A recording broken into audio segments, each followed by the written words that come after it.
በብዙ መከራ ረጅም መንገድ አቋርጠው በድንቅና ተአምራት ታጅበው የመጡ እስራኤላውያን በጌልጌላ ሰፈሩ።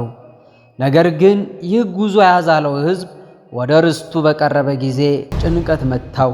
ግብፅን ጥሎ መምጣቱ ብቻ ከነዓን አላስገባውም። የኤርትራን ባህር መሻገሩ በደልዳላ መንገድ አልቀናውም። ይልቁንም ርስቱ በጽኑዓን ድንጋዮች ተሸፍኗል። የ40 ዓመት ናፍቆቱ በረጃጅም ግንብ ተጋርዶበታል። በእርምጃው እና በተስፋው መካከል ኢያሪኮ ጥቁር መጋረጃ ሆናበት ነበር። ኢያሪኮ ማለት የጨረቃ ከተማ ማለት ሲሆን ከዮርዳኖስ ወንዝ በስተ ምዕራብ የምትገኝ ብርቱ መንግሥት፣ ኃያል ሰራዊት ያላት በጽኑ ግንብ የታጠረች ሀገር ነች። ምንም እንኳን እንዲህ የበረታች ብትሆን ከግብፅ ጀምሮ የነበረውን የእስራኤላውያንን ዝና ስትሰማ ልቧ በፍርሃት ቀለጠ። በዚህም ምክንያት ከብዙ መንከራተት በኋላ ወደ ቤታቸው ለሚመለሱ ሕዝቦች የቤታቸውን መግቢያ በጽኑዓን ድንጋዮች አጥራ ጠበቀቻቸው። ቀድሞ ከአማሌቅ ጋር ጦርነት መርቶ የተዋጋው ኋላም የሙሴን መንበር ተረክቦ ሕዝቡን ሲመራ ለነበረው የነዌ ልጅ ኢያሱ ኢያሪኮ በእጅ የማትደፈር በሰይፍ የማትሰበር ከባድ ፈተና ሆናበት ሳለ ዓይኑን አንስቶ ተመለከተ። እነሆም የተመዘዘ ሰይፍ በእጁ የያዘ ሰው በፊቱ ቆሞ ነበር። በዚህ ሁኔታ ውስጥ እንዲህ ያለውን ሰው መመልከት ለጠብ የሚጋብዝ ቢሆንም ታላቁ ኢያሱ መንፈሳዊ ነበርና ነገሩን ከእኛ ወገን ወይስ ከጠላቶቻችን ወገን ነህ ብሎ መረመረ። በቀና መንገድ መጠየቁ መልካም ነበርና ያየውን ሰው ኢያሱ እንደገመተው ከእርሱም ከጠላቶቹም ወገን ሳይሆን የእግዚአብሔር ሰራዊት አለቃ ሆኖ እንደመጣ አስረዳው።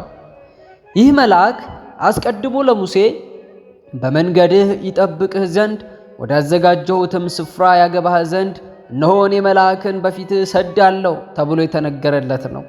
እግዚአብሔር ለባሪያው ለሙሴ ባህር ከፍሎ መልአኩን ከፊቱ ሰዶ እንደረዳው ከሙሴ ጋር እንደሆንኩ እንዲሁ ከአንተ ጋር እሆናለሁ ያለውን ያረጋግጥለት ዘንድ ዮርዳኖስን አሻግሮ መልአኩን አስፍሮ አሳይቶታል።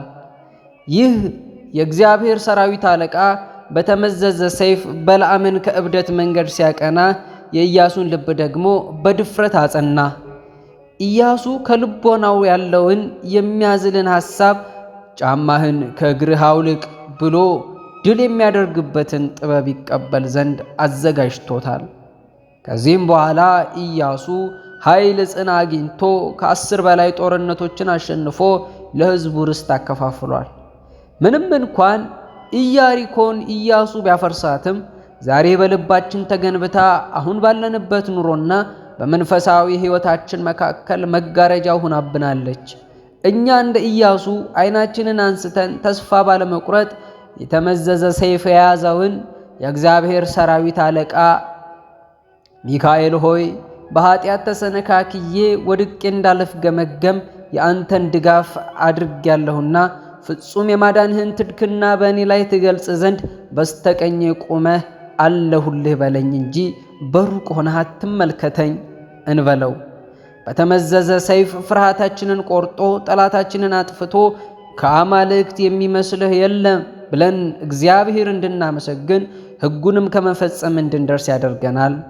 እንኳን ለሊቀ መላእክት ለቅዱስ ሚካኤል ዓመታዊ ክብረ በዓል በሰላም አደረሰን።